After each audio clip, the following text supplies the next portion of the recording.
नमस्कार, मैं वीना। आप देख रहे हैं सीसीएन समाचार। पेश है आज के अहम खबरें। विधानसभा में नया स्वास्थ्य बिल पेश, मेयर ने मुख्यमंत्री पर किया तीखा प्रहार। न्याय की आस में द्वार द्वार भटक रहा है शंभूपाल, नर्सिंग होम प्रबंधन ने स्वीकारा अतिरिक्त बिल का आरोप। धान की तरह आलू की सरकारी सहायता मूल्य की मांग, आंदोलन के रास्ते पर भाजपा। तमाम खबरों का रुख करने से पहले आइए नजर डालते हैं देश विदेश की सुर्खियों पर। मिर्जापुर की रैली में बोले मोदी, उत्तर प्रदेश की दशा सुधरते ही विकास की राह में सरपट दौड़ेगा देश। कश्मीरी एथलीट तनवीर यूएस में गिरफ्तार, बच्ची से छेड़छाड़ का आरोप। नोटबंदी बनी मुसीबत, तिरुपति में चढ़ाए गए 4 करोड़ के पुराने नोट। मालदीव एक आइलैंड सऊदी अरब को बेचने की तैयारी में, पड़ सकती है भारत की चिंता।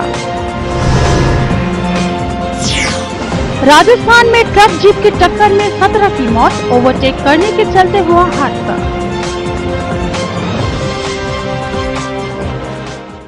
सिलीगुड़ी नगर निगम के मेयर अशोक भट्टाचार्य ने क्लिनिकल स्टैब्लिशमेंट बिल मुद्दे पर मुख्यमंत्री पर निशाना साधते हुए उनकी जमकर समालोचना की।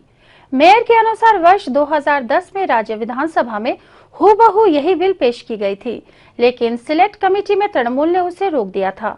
मेयर ने बताया कि अगर मरीजों को स्वच्छ परिसेवा देने की जरा सी भी इच्छा होती तो मुख्यमंत्री वर्ष 2011 में ही उस बिल को लागू कर सकती थी। अशोक भट्टाचार्य ने मुख्यमंत्री के खिलाफ रोष प्रकट करते हुए कहा कि मुख्यमंत्री की पार्टी के कई लोग नर्सिंग होमों के अवैध कारनामों से जुड़े हुए हैं, इसलिए राज्य सरकार गैर सरकारी चिकित्सा परिसेवा पर लगाम नहीं खींच रही है। सीधा मुख्यमंत्री पर तीखा हमला करते हुए उन्होंने कहा कि कुछ मीडिया भी तृणमूल नेत्री की रंगदारी देकर अपना कारोबार चला रही है।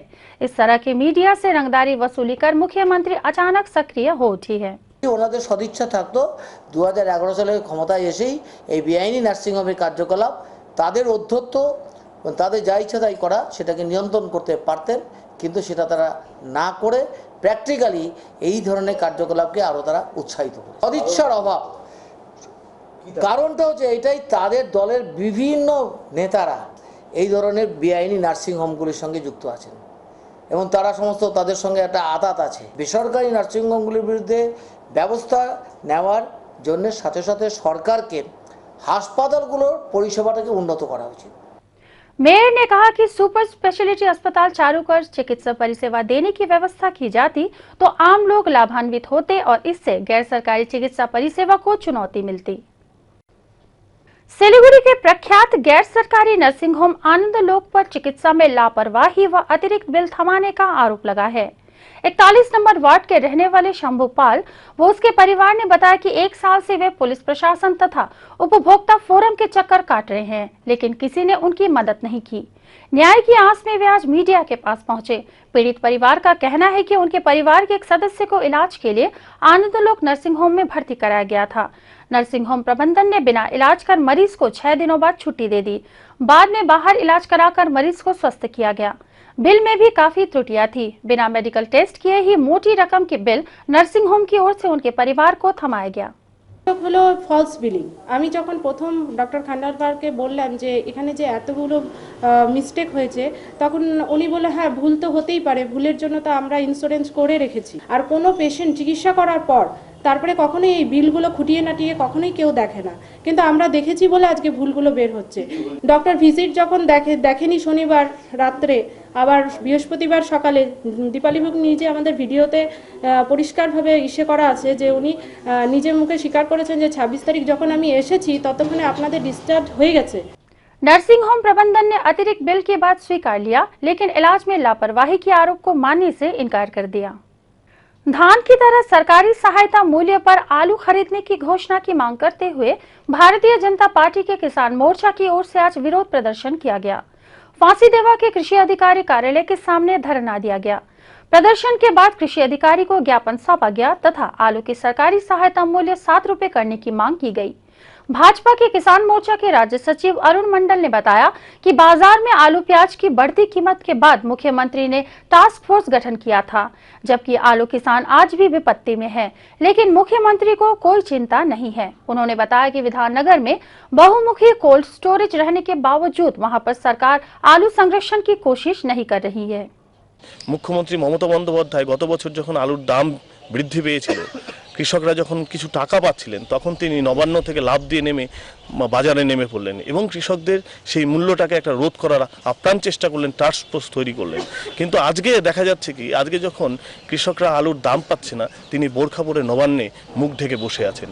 আমরা চাইছি ওনার ঘুমটা খুলুক, উনি কৃষকের জন্য মাঠে নামুন এবং সরকারি সহায়ক মূল্যে আলু কেনার ব্যবস্থা করুন।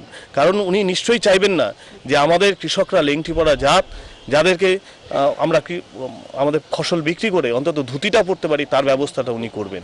আগামী দিনে যদি আমাদের এই সরকারি সহায়ক মূল্য এবং সরকারি সহায়ক মূল্য যদি সরকার আলু না কেনেন, তাহলে আগামী দিনে আমরা বৃহত্তর আন্দোলনের পথে নামব। समस्या की बात मानते हुए कृषि विस्तार अधिकारी ननी गोपाल सरकार ने बताया कि राज्य भर में आलू को लेकर समस्या है, किसानों को विकल्प खेती के लिए समझाया जा रहा है। इसके अलावा कोल्ड स्टोरेज की कमी को स्वीकारते हुए उन्होंने बताया कि गैर सरकारी उद्योग पर कोल्ड स्टोरेज निर्माण करने पर राज्य सरकार की मदद मिलने की संभावना है। ফাঁসি দেওয়া ব্লকে আলু ততটা পরিমাণে উৎপাদন হয় না, এটা যেমন ঠিক, আলু না করে এই চাষিরা অন্যান্য ফসলগুলো উৎপাদন করছেন।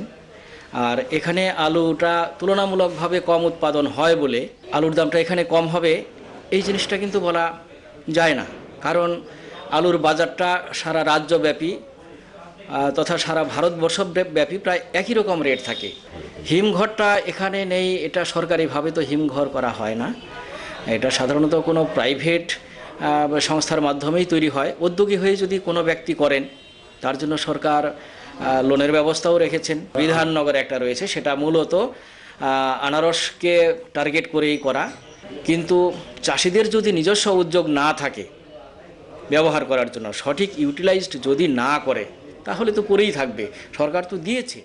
सिलीगुड़ी के प्रख्यात गैर सरकारी नर्सिंग होम का नामी चिकित्सक होने के बावजूद वन प्राणी की रक्षा व वन्य प्राणी व मनुष्य के बीच संघर्ष के रोकथाम के लिए डॉक्टर प्रेमदौरजी भोटिया लगातार काम करते जा रहे हैं। वनबस्ती के लोगों के इलाज में मदद के लिए वह दार्जिलिंग कालिम्पोंग जिले के दूरदराज के वनबस्ती इलाकों में चले जाते हैं। नेवरा वैली जंगल के शेरपा गांव के प्रेमदौरजी भोटिया वर्तमान में सिलीगुड़ी के गैर सरकारी नर्सिंग होम के चिकित्सक हैं। वन्य प्राणी व मनुष्य के बीच संघर्ष को रोकथाम के उद्देश्य से गांव-गांव में जागरूकता शिविर आयोजन करने के लिए राज्य सरकार के वन विभाग ने उन्हें दार्जिलिंग जिले के वन प्राणी वार्डन के तौर पर सम्मानित पद पर नियुक्त किया था। उन्होंने कहा कि भविष्य में दुर्गम इलाके के वनबस्ती के लोगों के लिए वह आजीवन काम करते जाएंगे।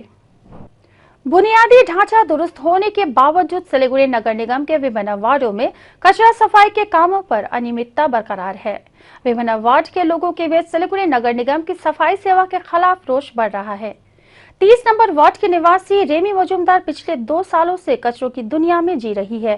उनके घर के पास ही सिलीगुड़ी नगर निगम की ओर से कूड़े कचरे फेंके जा रहे हैं। रेमी मजूमदार का कहना है कि नियमित रूप से उसकी सफाई नहीं की जा रही है। दूसरे वार्डों से भी यहां पर कचरा लाकर ढेर बनाया जा रहा है। बदबू के कारण लोगों का जीना मुहाल हो गया है। प्रशासन को समस्या से अवगत कराए जाने के बावजूद कोई समाधान नहीं हुआ। सिलीगुड़ी शहर के तराई तारापद आदर्श विद्यालय की तस्वीर बाकी स्कूलों से थोड़ी अलग है। स्कूल के विद्यार्थी समय पर स्कूल तो पहुंचते हैं, लेकिन ठीक टिफिन टाइम पर वे निकल पड़ते हैं। स्कूल का मेन गेट भी खुला रहता है। कोई गोलगप्पे की दुकान में तो कोई दूसरी जगह टिफिन खाने में व्यस्त रहते हैं। कुछ विद्यार्थियों को पान बीड़ी सिगरेट की दुकान में भी नशा करते देखा जाता है। तराई तारापद स्कूल की सड़क हमेशा व्यस्त रहती है। इस रास्ते से तेज रफ्तार से वाहनों की आवाजाही भी होती है। ऐसे में छोटे छोटे विद्यार्थियों का सड़क पार करना दुर्घटना को आमंत्रित करती है। स्कूल के प्रधान शिक्षक ने बताया कि उन पर दोष देने से कोई फायदा नहीं होगा। उन्होंने कई बार इस सिलसिले में अभिभावकों को लेकर बैठक की। उनके अनुसार अभिभावकों को और जागरूक होना होगा। बच्चों के हाथ में रुपए देकर अभिभावक उनकी आदत बिगाड़ रहे हैं। उन्होंने यह भी बताया कि स्कूल का मेन गेट खुला रखने के लिए वह बाध्य है, क्योंकि स्थानीय व्यवसाय गेट बंद रखने पर विरोध करते हैं। स्कूल संचालन समिति के सदस्य तथा पार्षद सपन दास ने बताया कि इस बारे में उन्हें जानकारी मिली है, जल्द कदम उठाया जाएगा। अब लेते हैं एक छोटा सा ब्रेक, आप बने रहिए हमारे साथ।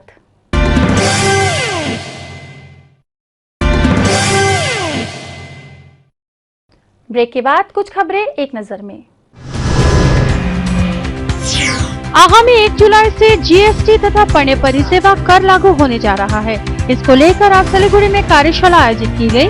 कार्यशाला में कैसे पण्य परिसेवा कर लागू होगा, कर अदायगी के दौरान क्या क्या समस्याएं हो सकती है, इस बारे में विस्तार से चर्चा की गई। Siliguri central excise and service tax division में आयोजित इस कार्यशाला में देवाशीष भट्टाचार्य समेत कई गणमान्य व्यक्ति उपस्थित थे। उत्तर बंगाल विकास विभाग ने लचका फुट ओवरब्रिज के लिए करीब 49 लाख रुपए आवंटित किए हैं। आज ओवरब्रिज का शिलान्यास किया गया। यह ब्रिज गोसाईपुर ग्राम पंचायत के रानीडांगा से माटीगढ़ा के बीच संपर्क साधेगी।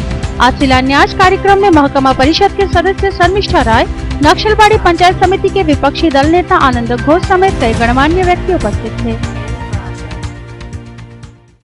सिलीगुड़ी नगर निगम के 44 नंबर वार्ड के विभिन्न घरों में शराब का अड्डा जम रहा है। मामला काफी पुराना है। वार्ड के ही कुछ लोग अवैध रूप से शराब बेच रहे हैं, जिससे मोहल्ले के वातावरण पर बुरा असर पड़ रहा है। स्थानीय महिलाओं ने कई बार घटना का विरोध किया, लेकिन कोई फायदा नहीं हुआ। थाने में भी इस मामले की शिकायत दर्ज कराई गई है। आज वार्ड की महिलाएं मदद की गुहार लेकर पार्षद के पास पहुंची। शराब के ठेके को तोड़ने का फैसला लिया गया, लेकिन पार्षद ने स्थानीय महिलाओं को कानून हाथ में नहीं लेने का आवेदन किया, जिस कारण महिलाएं चुप है। लेकिन महिलाओं ने चेतावनी दी है, अगर समस्या का समाधान नहीं किया गया तो आंदोलन जोरदार होगा। पार्षद प्रीतिका विश्वास ने समस्या के समाधान के लिए हर संभव सहायता का आश्वासन दिया। सिलीगुड़ी महकमा व महकमा संलग्न विभिन्न नदी घाटों से अवैध रूप से बालू पत्थर उठाने की खबर सीसीएन समाचार में लगातार प्रसारित किए जाने के चलते प्रशासन की नींद टूट गई है। आज भक्तिनगर थाना के एसीपी ईस्ट जोन 2 अचिंत्य गुप्ता के नेतृत्व में अभियान चलाया गया। सालूगढ़ा से 3 गाड़ी, फुलबाड़ी से नौका घाट तक 2 गाड़ियों को पुलिस ने जब्त किया। जिन घाटों पर रोजाना धड़ल्ले से बालू पत्थर उठाने का काम चलता है, वहां पर आज सन्नाटा पसरा रहा। अचिंत्य गुप्त ने बताया कि अभियान लगातार चलता रहेगा। मरणोपरांत देहदान को लेकर सिलीगुड़ी में जागरूकता बढ़ रही है। इस काम में पश्चिम बंगाल विज्ञान मंच गणदर्पण जोर शोर से पहल कर रही है। मौत के 6 घंटे के अंदर मेडिकल कॉलेज में शरीर पहुंचने पर कार्निया, हार्ट, लीवर, किडनी समेत 14 अंग दूसरे के शरीर में प्रतिस्थापन किया जा सकता है। सिलीगुड़ी में एकमात्र कार्निया को छोड़कर दूसरे अंग प्रत्यंग के प्रतिस्थापन संबंधी बुनियादी ढांचा नहीं रहने के बावजूद मरणोपरांत देहदान का यह आंदोलन जारी रहेगा। आज इस आंदोलन में शामिल होकर बाबूपाड़ा के रिटायर्ड रेलवे कर्मचारी विकास सिन्हा व देशबंधु पाड़ा के अवन ठाकुर सरनी की गृहवधू सपना बसु ने प्रख्यात टेबल टेनिस प्रशिक्षक भारती घोष की मौजूदगी में मरणोपरांत देहदान का ऐलान किया और संबंधित पत्र में हस्ताक्षर किए। समाजसेवी सोमनाथ चटर्जी ने बताया कि सिलीगुड़ी में अब तक 95 लोगों ने मरने के बाद देहदान करने का ऐलान किया है। जलपाईगुड़ी सदर ब्लॉक में ग्रामीण संपत्ति कर्मचारी नियुक्ति में धांधली का आरोप लगाकर नौकरियाशियों ने बीडीओ कार्यालय में विरोध प्रदर्शन किया। आरोप है कि जिन ग्राम पंचायत में सत्तारूढ़ पार्टी के प्रधान का राज है, वहां प्रधान अपने करीबियों को नौकरी दिलवा रहे हैं।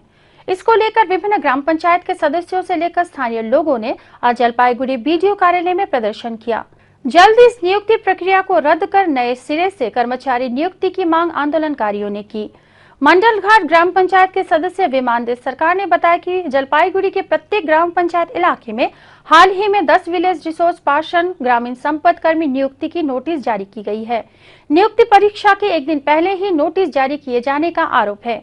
आंदोलनकारियों का कहना है कि प्रधान ने अपनी सुविधा अनुसार जानबूझकर नोटिस जारी करने में देरी की है। जलपाईगुड़ी की सदर बीडीओ तापुशी शाह ने नियुक्ति प्रक्रिया में धांधली के आरोप को देखते हुए इस प्रक्रिया को स्थगित रखने का निर्देश दिया है। आखिर में फिर पेश है अहम खबरें। विधानसभा में नया स्वास्थ्य बिल पेश, मेयर ने मुख्यमंत्री पर किया तीखा प्रहार। न्याय की आस में द्वार द्वार भटक रहा है शंभूपाल, नर्सिंग होम प्रबंधन ने स्वीकारा अतिरिक्त बिल का आरोप। धान की तरह आलू की सरकारी सहायता मूल्य की मांग, आंदोलन के रास्ते पर भाजपा। सीसीएन समाचार में फिलहाल इतना ही, फिर होगी मुलाकात। नमस्कार।